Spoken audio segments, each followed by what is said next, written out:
नमस्कार दोस्तों, आर के मौर्य कॉमर्स क्लासेज में एक बार फिर से आपका बहुत बहुत स्वागत है। इस वीडियो के माध्यम से आपको बताने जा रहे हैं कंपनी अपने अंशों को निर्गमित कैसे करती है। कंपनी अपने अंशों को निर्गमित कैसे करती है, यानी कि अपने अंशों को बेच करके पैसा कैसे प्राप्त करती है, जिससे बिजनेस को आगे बढ़ा सके, बिजनेस में लगा करके बिजनेस को बहुत बड़ी प्रक्रिया में कैसे आगे बढ़ाया जाता है।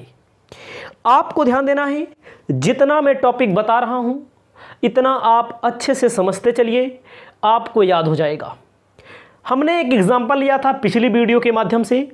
मैंने अपनी कंपनी का नाम रख दिया था आर के मौर्य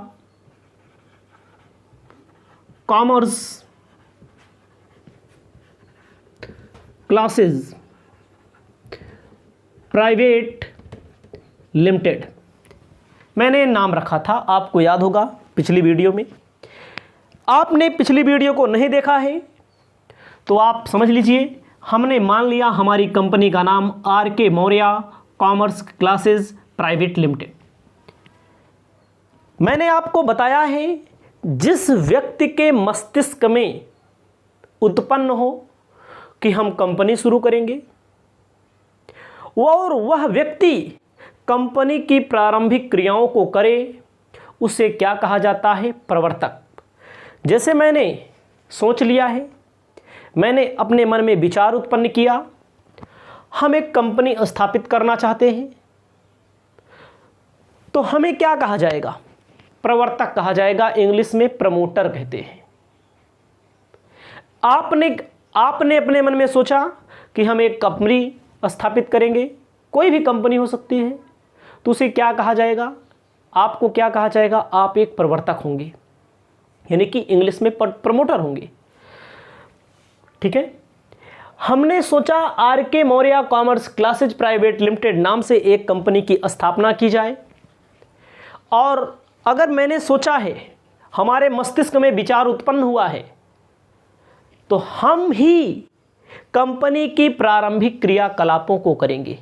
कंपनी की प्रारंभिक क्रियाकलापों का मतलब होता है कंपनी का नाम क्या होगा, कंपनी का उद्देश्य क्या होगा, कंपनी में पूंजी कितनी लगाई जाएगी, कंपनी का रजिस्ट्रेशन कैसे होगा, कंपनी का कार्यालय कैसे होगा, कंपनी से संबंधित सभी बातों को हमें ध्यान में रखना पड़ेगा। तो आपको मैंने बताया, मैंने रख दिया नाम आर के मौर्य कॉमर्स क्लासेस।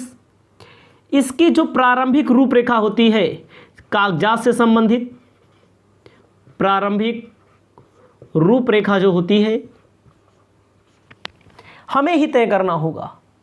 हमें का मतलब जो व्यक्ति कंपनी को रखेगा, कंपनी को खोलने का जिस व्यक्ति के अंदर विचार उत्पन्न होगा, प्रारंभिक रूपरेखा जो तैयार किया करेगा, उसे कहेंगे प्रवर्तक। इंग्लिश में कहते हैं प्रमोटर। इतना आपको पता है। जो व्यक्ति कंपनी को रखे, कंपनी की प्रारंभिक क्रियाओं को करे, उसे कहते हैं प्रवर्तक। ठीक है। अब बात आती है, आर के मौर्य कॉमर्स क्लासेस हमारी कंपनी का नाम है। कंपनी का नाम रख लेने से कोई कंपनी नहीं खुल जाती। कंपनी को चलाने के लिए धन की आवश्यकता पड़ती है, जिसे कहते हैं पूंजी। कंपनी को चलाने के लिए धन की आवश्यकता पड़ती है, जिसे कहते हैं पूंजी। इंग्लिश में कहते हैं कैपिटल। बिना पूंजी के कोई व्यापार नहीं हो सकता, कोई कंपनी नहीं चल सकती। पूंजी ही व्यवसाय का रक्त होता है। जिस प्रकार हमारे शरीर के अंगों को चलने के लिए, एक्टिविटी के लिए क्या ज़रूरत पड़ती है? रक्त की ज़रूरत पड़ती है। उसी प्रकार किसी भी बिजनेस को चलाने के लिए, किसी भी कंपनी को चलाने के लिए पूंजी की ज़रूरत पड़ती है। हमारा नाम राजकुमार मौर्य, हमारी कंपनी का नाम आर के मौर्य कॉमर्स क्लासेस। आपको मैंने क्या बताया? प्रारंभिक रूपरेखा को तैयार किया, हमें प्रवर्तक कहा जाएगा, और प्रारंभिक रूपरेखा तैयार करने के बाद हमें पूंजी की ज़रूरत पड़ेगी कंपनी को स्टार्टअप करने के लिए, कंपनी को आगे बढ़ाने के लिए। पूंजी हमें कहाँ मिलेगी? पूंजी दो प्रकार से मिलती है। मुख्य तौर से 2 प्रकार मान लीजिए। एक होता है किसी को अपने यहाँ हिस्से के लिए रख लिया जाए, भैया आप भी पैसा लगा दीजिए, आप भी लगा दीजिए, आपको हिस्सा दिया जाएगा। और एक होता है आप हमारी कंपनी को ऋण दे दीजिए, लोन दे दीजिए। यही 2 हैं। कंपनी पूंजी प्राप्त करने के लिए जो हिस्सा बेचती है, यानी कि अंश बेचती है, और क्या लेती है, ऋण लेती है। ऋण के लिए ऋण पत्र का चैप्टर आप पढ़ेंगे, लेकिन ऋण पत्र का चैप्टर यहाँ पर नहीं पढ़ना है, आपको पढ़ना है अंश का चैप्टर। कंपनी को जरूरत है पैसे की, पूंजी की, तो कंपनी पैसा अंश से प्राप्त करेगी, ऋण पत्र से प्राप्त करेगी। इसके 2 ही साधन हैं। अब कंपनी अंशों का निर्गमन कैसे करेगी? जब अंशों का कंपनी निर्गमन करेगी, कैसे करेगी, इसको आपको ध्यान देना पड़ेगा। एक होता है प्रविवरण, इंग्लिश में कहते हैं प्रॉस्पेक्टस। प्रविवरण, हमारी कंपनी, मैं इसका प्रवर्तक आर.के. मौर्य कॉमर्स क्लासेस को, हमें चाहिए पूंजी। पूंजी हम कहाँ से प्राप्त कर सकते हैं? अंशों को बेच करके, ऋण पत्रों को बेच करके। लोन लेते हैं किसी से तो ऋण पत्र होता है, अंश बेचते हैं तो हिस्सा होता है। तो हम इस चैप्टर को आगे पढ़ेंगे अंश के बाद, उसके पहले पढ़ेंगे अंश। तो प्रविवरण आपको ध्यान देना है क्या होता है। प्रविवरण का मतलब होता है, जैसे हमारे पास आप फोन करते हैं, तो हमसे डेमो क्लास लेते हैं। जब आप हमसे डेमो क्लास लेते हैं, डेमो क्लास में आपको पसंद आता है, तो आप हमारी पेड क्लास को ले लेते हैं। यही तो होता है। आप अपने कॉलेज में एडमिशन करवाने जाते हैं, स्कूल में एडमिशन करवाने जाते हैं, तो आपको क्या करना पड़ता है? आपको स्कूल वाले अपना एक बुक देंगे, एक बुकलेट टाइप का देंगे, जिसमें उनके कॉलेज या स्कूल का नाम लिखा रहेगा। जैसे मान लीजिए, यही थोड़ी देर के लिए मान लीजिए पतली सी होती है, पहले पे अच्छी सी तस्वीर बनी रहेगी स्कूल की, प्राचार्य का नाम लिखा रहेगा, प्रबंधक का नाम लिखा रहेगा, मोबाइल नंबर वगैरह लिखा रहेगा। अंदर फॉर्म लगा रहता है, कहीं कहीं पर आपको पहले ही पेज पर फॉर्म मिल जाता है, कहीं कहीं पर लास्ट पेज पर आपको फॉर्म मिल जाता है। अंदर 8-10 पन्ने होते हैं, 20 पेज होते हैं। उन पेजों में लिखा रहता है, कब पुराना कॉलेज है तो पुराने कॉलेज की उपलब्धियां लिखी होंगी, नया कॉलेज है तो नए कॉलेज की योजनाएं लिखी होंगी ना। पुराना कॉलेज जैसे रहता है, पुरानी यूनिवर्सिटी जैसे रहती है, तो अपनी उपलब्धियों की बखान करती है। हमारे यहाँ इतने स्टूडेंट पढ़े हैं, इतने टीचर हैं, टीचर की योग्यता क्या है। तो जो स्टूडेंट पढ़ते हैं सक्सेस होते हैं, जो कोई आईएएस बन जाता है, आईपीएस बन जाता है, चार्टर्ड अकाउंटेंट बन जाता है, इन सब के संबंध में तमाम चीज़ें होती हैं। जो कॉलेज या स्कूल जैसी सुविधा समझते हैं, उसी प्रकार से अपना बखान करते हैं। पुराना कॉलेज रहता है तो क्या बताता है? उपलब्धि। और नया कॉलेज होता है तो क्या बताता है? योजना। कॉलेज की बात मैं कर रहा हूं, लेकिन यहां पर कॉलेज नहीं है, यहां पर क्या है? यहां पर है कंपनी। हमारी कंपनी नहीं है, R K. Maurya commerce classes private limited.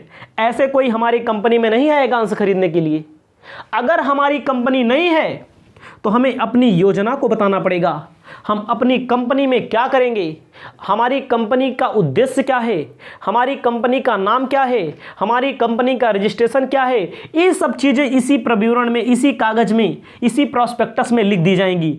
नया कंपनी है तो, पुरानी है तो उपलब्धियों के बारे में लिख देंगे, हमने इतने स्टूडेंट को पढ़ाया है। कोई भी कंपनी आप समझिए, पुरानी कंपनी है तो अपनी उपलब्धि को बताएगी, नई कंपनी है तो अपनी योजना को बताएगी। ठीक है।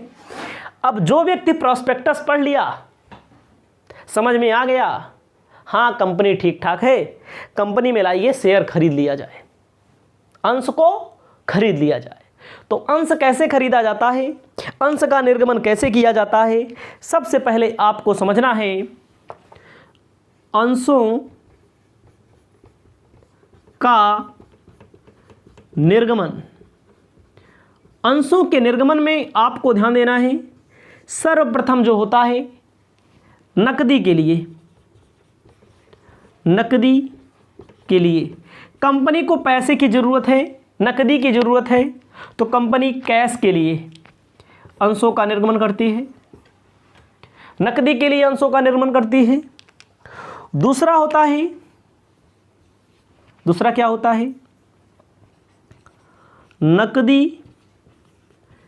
के अतिरिक्त अन्य प्रतिफल के लिए। नकदी के अतिरिक्त अन्य प्रतिफल का मतलब क्या होता है, ध्यान दीजिएगा।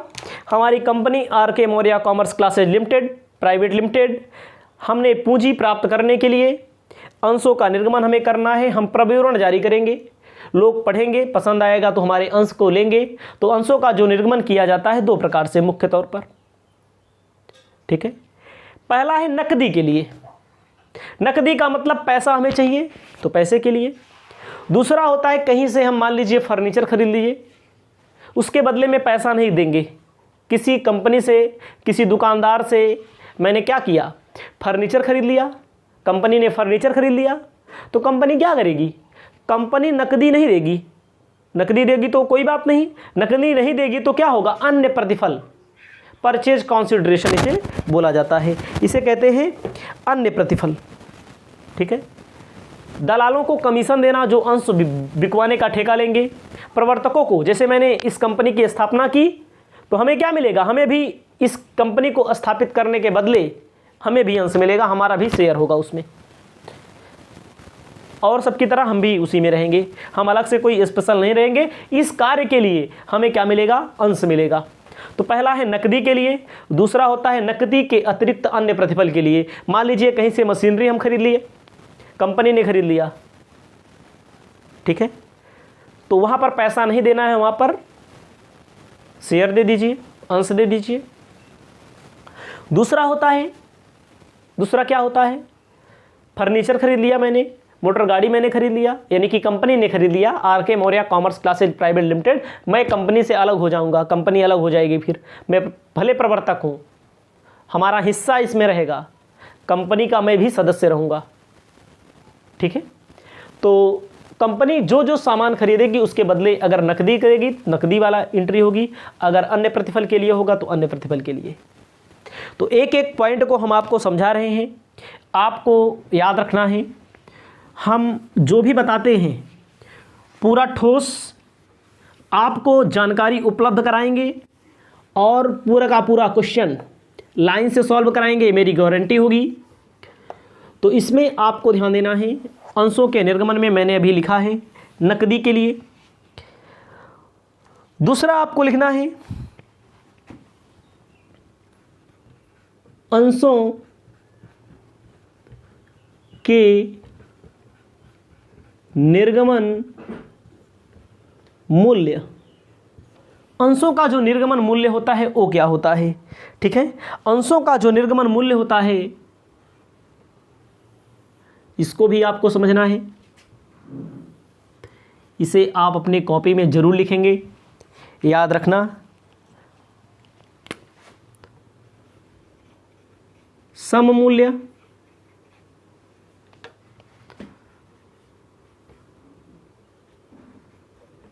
प्रीमियम मूल्य,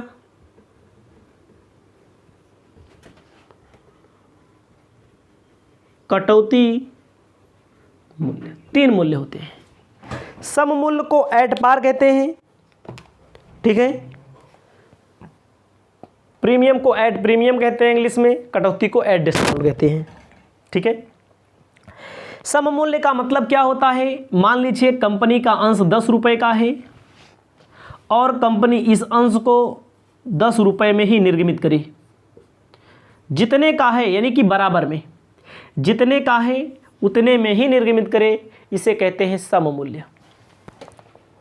प्रीमियम 10 रुपए का है, 12 रुपए में निर्गमित करें, इसे कहते हैं प्रीमियम, याद रखिएगा। सम मूल्य का मतलब 10 का मूल्य है, 10 रुपए में निर्गमित करें, सम मूल्य। 10 का मूल्य है, 10 रुपए का सामान है, 10 रुपए का अंश है, इसे 10 रुपए से ज़्यादा में, 11 में, 12 में, 15 में, 18 में, जो भी कुल मिला के ज़्यादा, अंकित मूल्य से ज़्यादा में जब निर्गमित किया जाता है, इसे कहते हैं प्रीमियम। प्रीमियम को इंग्लिश में हिंदी में कहते हैं प्रब्याजी। अधिमूल्य भी कहा जाता है इसे, ठीक है, अधिमूल्य कहा जाता है, प्रब्याज भी कहा जाता है। ये अधिकतर आवंटन में शामिल होगा, इसको आपको आगे ध्यान देना है। आवंटन मतलब जब कंपनी शेयर का अलॉटमेंट करेगी। 10 रुपये का शेयर जब 9 रुपये में इशू किया जाए तो इसे कहते हैं कटौती मूल्य। कहने का मतलब जब बराबर होगा तो सम मूल्य, जब अंकित मूल्य से ज़्यादा होगा, लिखित मूल्य से ज़्यादा होगा तो प्रीमियम, और जब अंकित मूल्य से कम होगा तो कटौती कहते हैं। आपको इतना समझ में आ गया होगा। आपको मैं अब आगे बताता हूं, इसे आप अपनी कॉपी में लिखना ना भूलें। तो सबसे पहले आपको याद रखना है, यहां पर मैंने अभी लिखा जो मैंने मिटाया, नकदी के लिए अंशों का निर्गमन। नकदी के लिए अंशों का निर्गमन। नकदी के लिए अंशों के निर्गमन का मतलब क्या होता है, इसको आप समझिए। मैंने आपको बताया जब कंपनी को पैसे की ज़रूरत है ना, जब कंपनी को पैसे की ज़रूरत है तो कंपनी क्या करती है, कंपनी नकदी के लिए अंशों का निर्गमन कर देती है। इसमें आती है अब बात जर्नल प्रविष्टि, आती है बात जर्नल प्रविष्टि, जर्नल एंट्री की बात आती है। जर्नल एंट्री में आपको ध्यान देना है, जर्नल एंट्री होता है, एक कंडीशन बनती है इसमें, एक मुश्त, जिसे मान लीजिए 100 रुपये का शेयर है या 10 रुपये का शेयर है, 100 रुपया इकट्ठा प्राप्त करना है। इकट्ठा जब प्राप्त करना है तो इसे बोला जाता है एक मुश्त। एक मुश्त का मतलब क्या होता है, इकट्ठा प्राप्त करना है, इकट्ठा प्राप्त करना है, इसे बोला जाता है एक मुश्त, ठीक है। तो एक मुश्त के लिए आपको यहां पर ध्यान देना है, जर्नल एंट्री है, एक मुश्त के लिए जो है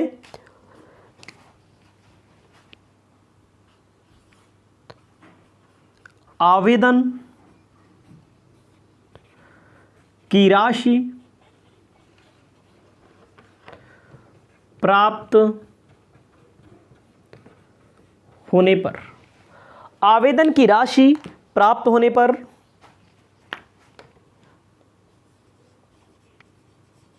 बैंक अकाउंट डेबिट। डेबिट क्यों हुआ, क्योंकि कंपनी में पैसा जब आएगा तो डेबिट करेंगे, ठीक है, कंपनी में पैसा आएगा तो डेबिट करेंगे। टू शेयर एप्लीकेशन, एप्लीकेशन का मतलब क्या होता है, आवेदन। प्रविवरण पढ़ने के बाद जो आवेदन दे करके शेयर लिया जाता है, आवेदन एंड अलॉटमेंट अकाउंट, यही इतनी एंट्री है। पहली एंट्री इकट्ठा, मान लीजिए हमारे पास 100 रुपया या 10 रुपया या 10,000 रुपया, कोई भी एग्जाम्पल आप मान सकते हैं, हमने इकट्ठा निर्गमित कर दिया, इकट्ठा में पैसा चाहिए, कंपनी को इकट्ठा पैसा चाहिए, तो कंपनी क्या करेगी, आवेदन, भाई प्रविवरण को पढ़िए, स्कूल में एडमिशन कराने जाते हैं, प्रविवरण पढ़ लीजिए, स्कूल की टर्म कंडीशन को पढ़ लीजिए, टर्म कंडीशन पढ़ने के बाद आप क्या कीजिए, आपको पसंद आता है तो आप इकट्ठा फीस दे करके एडमिशन ले लीजिए। तो यहाँ बात होती है शेयर की, तो शेयर में क्या आता है, प्रविवरण को पढ़ेंगे, पसंद आएगा और तुरंत पैसा देंगे, तुरंत इनको अलॉटमेंट कर दिया जाएगा। तो एंट्री होगी bank account debit to share application and allotment account, credit कर दिया जाएगा। अब आपको क्या ध्यान देना है, दूसरी एंट्री, दूसरी एंट्री आपको इसमें ध्यान देना है, कौन सी, ये जो पैसा मिलता है, अभी कंपनी को मिला है पैसा, जो भी मिला, 100 रुपया मिला, 1 लाख मिला, 10,000 मिला, जो भी मिला वो बात की बात है, अमाउंट क्वेश्चन के हिसाब से सेट होगा, अभी क्वेश्चन नहीं बता रहे हैं। उस पैसे को कंपनी पूंजी खाते में हस्तांतरित करती है। कंपनी जो होती है आवेदन की राशि पूंजी खाते में हस्तांतरित करती है। याद रखना, इकट्ठा एंट्री बता रहे हैं। हस्तांतरित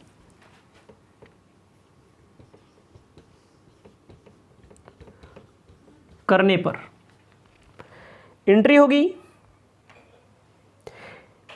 share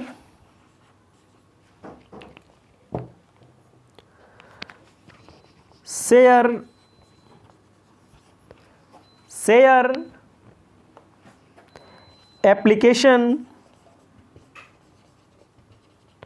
and allotment account debit, share application and allotment account debit to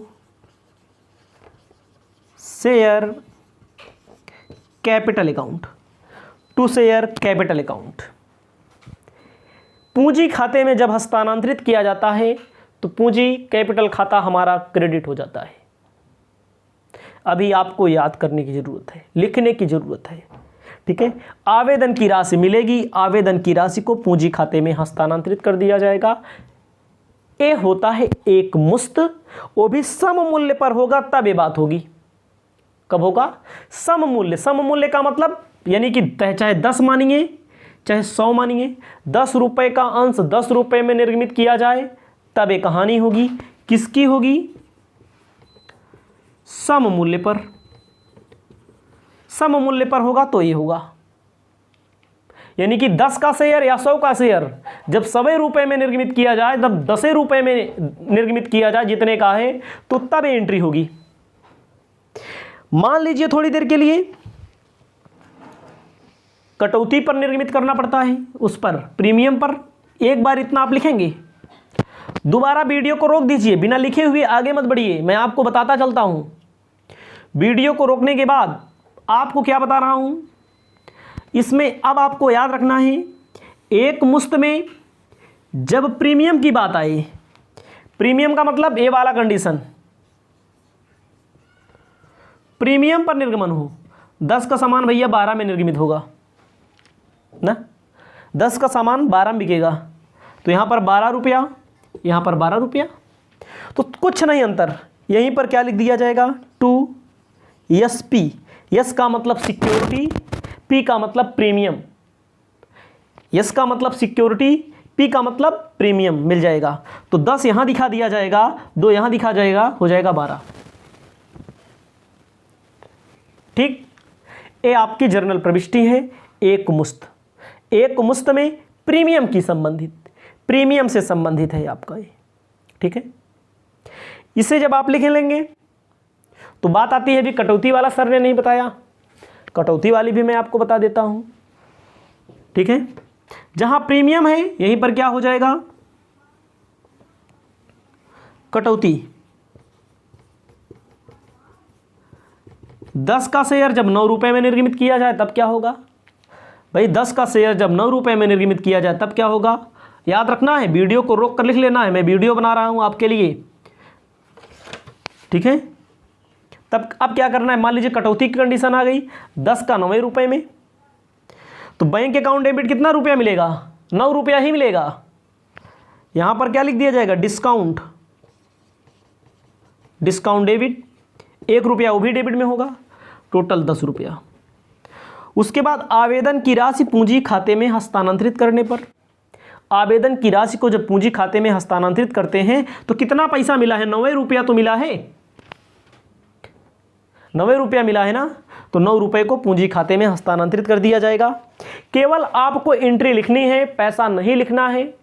आने वाली और भी वीडियो में जो भी क्वेश्चन आपके लिए मिलेंगे, सभी क्वेश्चन को अच्छी तरह से हम बताएंगे, इससे संबंधित आपको कोई दिक्कत नहीं होगी, इसकी मेरी 100% गारंटी है। पहले समल मूल्य पर मैंने बता दिया, दूसरी बार मैंने प्रीमियम पे बता दिया, तो यहाँ पर सिक्योरिटी प्रीमियम लिख उठा, तीसरी बार मैंने बता दिया आपको डिस्काउंट का। 3 तरह की एंट्री मैंने आपको बता दी। ए है नकदी के लिए, जब इकट्ठा पैसा भैया मिल जाए तब। अब आपको बताने जा रहे हैं, इसको लिख लेंगे, वीडियो को रोक करके जैसे भी आवश्यकता हो वैसे लिख लेंगे आप।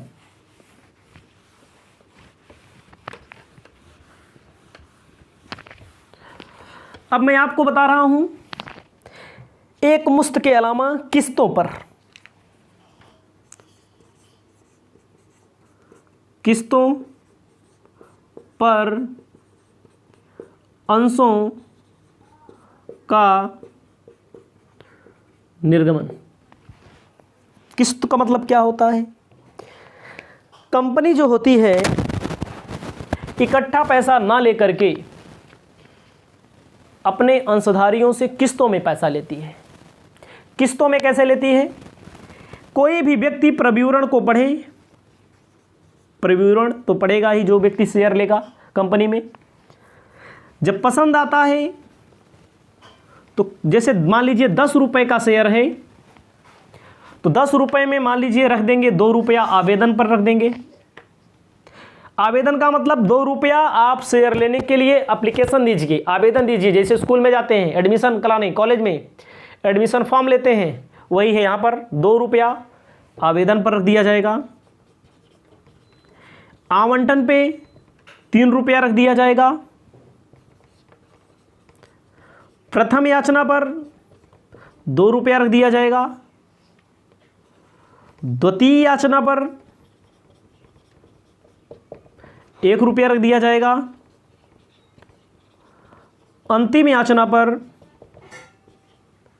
2 रुपये रख दिया जाएगा। इसको जोड़ते हैं कितना होता है? 2 1 3 2 5 2 5 3 8 2 10, टोटल देखो 10 रुपया हो गया। मतलब कि इसके पहले वाले में, एक मुश्त वाले में अगर 10 रुपये का शेयर होता तो इकट्ठा मिलता पैसा, तो 2 ही एंट्री करते। यहाँ पर देखो किस्त में हो गया, किस्तें यहाँ तक भी हो सकती हैं, यहाँ तक भी हो सकती हैं, यहाँ तक भी हो सकती हैं, यहाँ तक भी हो सकती हैं। आवेदन अकेले, आवेदन पे अकेले पूरा पैसा रहेगा तो एक मुश्त हो जाएगा। आवंटन पे आ जाएगा कुछ तो किस्त हो जाएगा। तो इकट्ठा पैसा कंपनी ना मांग करके अपने अंशधारियों से अपनी आवश्यकता अनुसार पैसा कैसे मांगती है? किस्तों में मांगा करती है। इसीलिए इसे कहा गया है किस्तों में अंशों का निर्गमन। इसके लिए आपको ध्यान देना है, एक बार फिर से, कोई व्यक्ति कंपनी में प्रविवरण पढ़े, फिर पैसा दे करके आवेदन दे, आवेदन दे करके अंश को ले ले, अंश के लिए आवेदन दे, सब उसको आवंटन, आवंटन का मतलब अलॉट किया जाता है।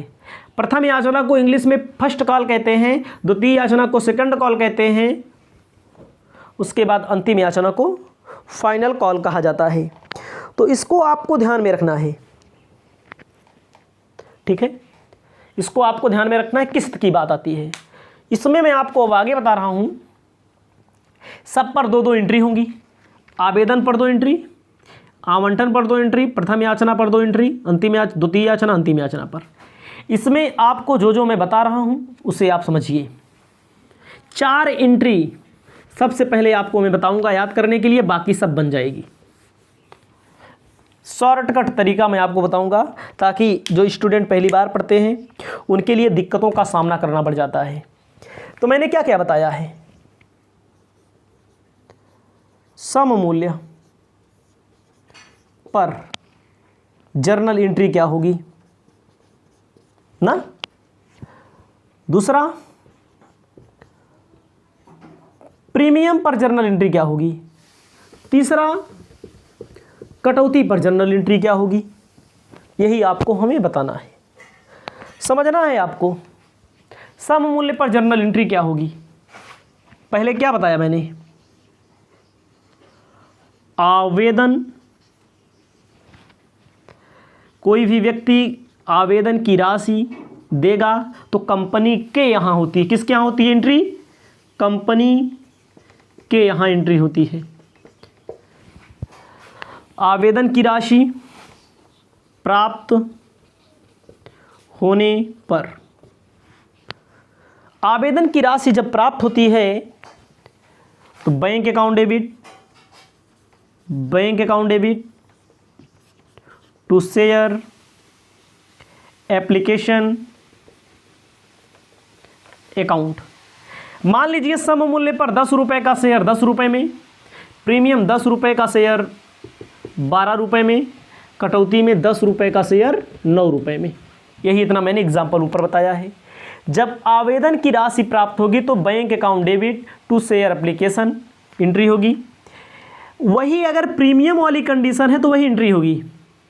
इसमें कोई परिवर्तन नहीं होगा। Bank account debit to share application account, कटौती वाली एंट्री होगी तब भी वही एंट्री होगी, bank account debit to share application account, ए एंट्री होगी पहली एंट्री। आवेदन की तीनों कंडीशन में एंट्री यही होगी, इसमें कोई परिवर्तन नहीं होगा। अमाउंट में परिवर्तन हो सकता है, वो क्वेश्चन के अनुसार मिलता है अमाउंट जब क्वेश्चन पढ़ाएंगे तब आपको बताएंगे। अब अगला मैं आपको बता रहा हूं, आवेदन की राशि पूंजी खाते में हस्तांतरित करने पर, नरेशन भी नहीं बता रहा हूं, नरेशन वगैरह बाद में। आवेदन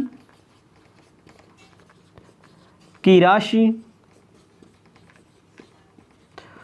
पूंजी खाते में हस्तांतरण,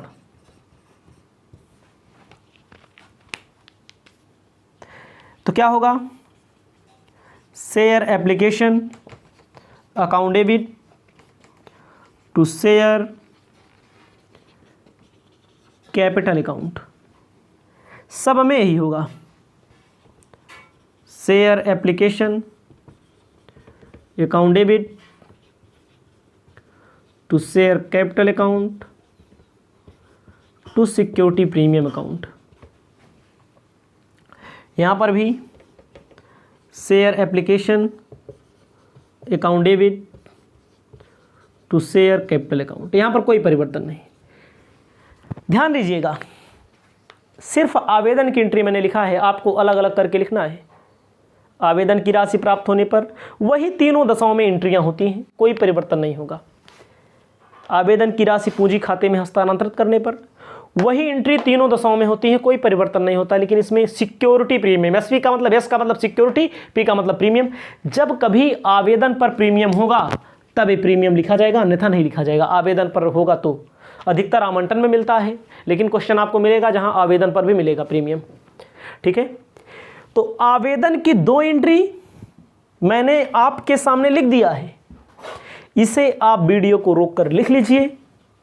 अभी मैं आपको और बता रहा हूं, जस्ट तुरंत बाद मैं वीडियो को थोड़ी देर के लिए अपने यहां रोकता हूं ताकि आप इसे लिख लें। उसके बाद मैं आवंटन से संबंधित एंट्री बता रहा हूं।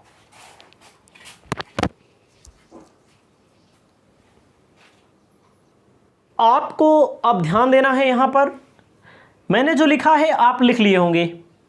अब मैं आवंटन की एंट्री बताने जा रहा हूं।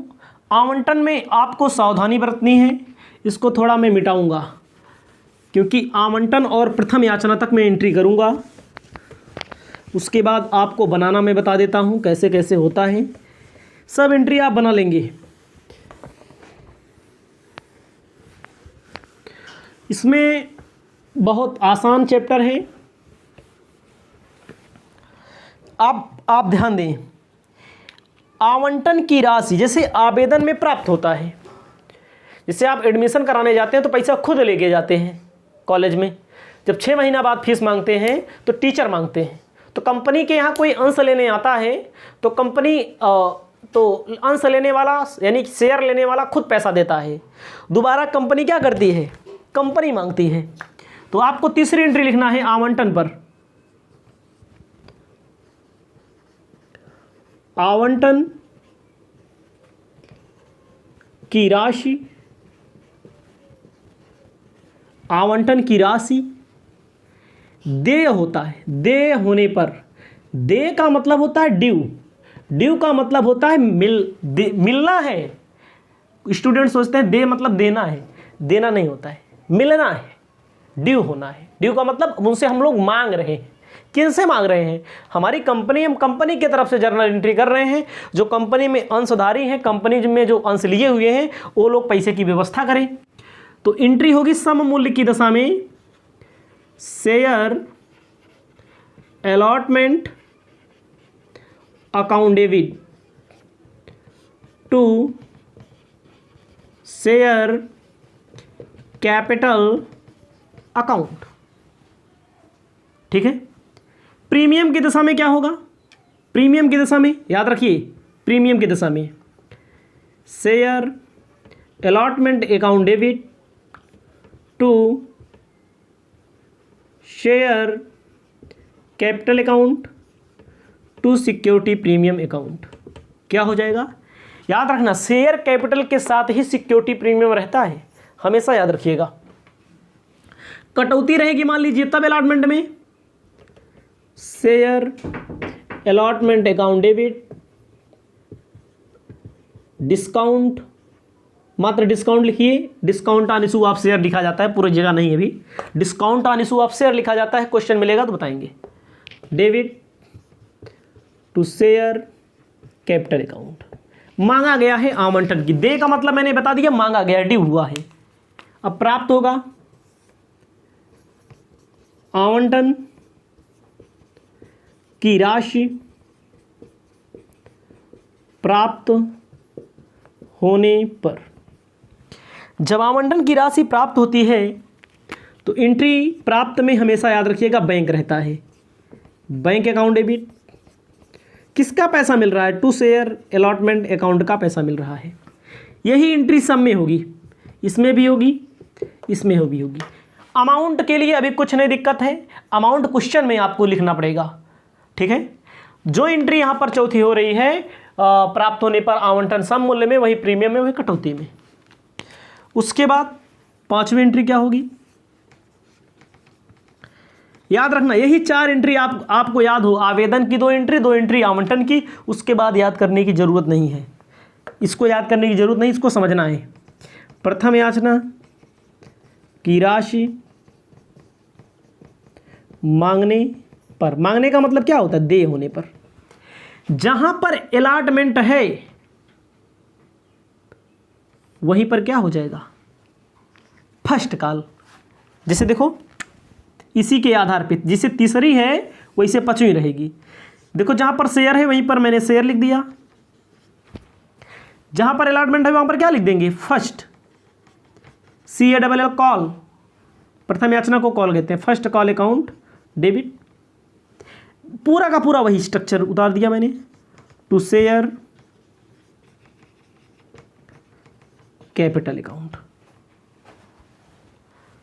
शेयर अलॉटमेंट, देखो शेयर अलॉटमेंट जहां पर है, अलॉटमेंट के स्थान पे क्या लिखा गया? फर्स्ट कॉल, यही तो लिखा गया, यही तो अंतर है, और सब तो वही लिख दिया मैंने। आपको भी यही करना है, याद हो जाएगा। 2 4 10 क्वेश्चन 20 क्वेश्चन लगाएंगे, सब याद हो जाएगा, घबराने की जरूरत नहीं है। अब बात आती है भैया इसमें क्या एंट्री होगी? सब में एंट्री वही होगी, सब में वही एंट्री होगी। प्रथम याचना मांगेंगे तो उसमें भी वही होगा, उसमें भी होगा, और कहो तो मैं लिखूं तो आप लिख लेना अपने आप, ठीक है। अब मान लीजिए इसे आवंटन प्राप्त हुआ, अभी तो मांगा गया है। छठा नंबर आवंटन, तो यहां पर क्या लिखा जाएगा? प्रथम याचना, प्रथम याचना प्राप्त होने पर। प्रथम याचना प्राप्त होने पर क्या होगी? जिसे बैंक है, जहां पर bank account debit, to share allotment है ना, तो यहां पर क्या हो जाएगा? First call. सब में वही एंट्री होगी, सब में वही एंट्री जो मैंने यहां लिखा, इसी के सामने वाला, यही एंट्री, यही एंट्री, यही एंट्री, यही एंट्री, यही एंट्री, यही एंट्री। क्वेश्चन मिलेगा तो पूरी एंट्री। यहां पर आपको सिर्फ समझाया जा रहा है, बताया जा रहा है कौन सी एंट्री होगी। मैंने प्रथम लिखा है, इसके बाद द्वितीय याचना होता है, जहां प्रथम लिखा वहीं द्वितीय कर दो, मतलब जहां फर्स्ट लिखा वहीं सेकंड कॉल कर दो, जहां जहां लिखा वहीं बदल दो। अंतिम है, जहां पर अंतिम है वहां पर अंतिम लिख दो। अंतिम को तृतीय नहीं लिखा जाता है, याद रखिएगा। तीसरी याचना भले होती है, तृतीय नहीं लिखा जाता, अंतिम फाइनल कॉल। फाइनल कॉल के बाद याचना नहीं की जाती है, इसको भी याद रखिएगा आप। तो इस वीडियो के माध्यम से अभी तक मैंने आपको बताया है अंशों का नकदीकरण, नकद के लिए कैसे निर्गमन किया जाता है, एक मुश्त के लिए कैसे निर्गमित किया जाता है, और एक मुश्त के अलावा कैसे निर्गमन किया जाता है, उसके लिए किस्तों में आवेदन होता है, आवंटन होता है, प्रथम याचना होता है, द्वितीय याचना होता है, अंतिम याचना होती है।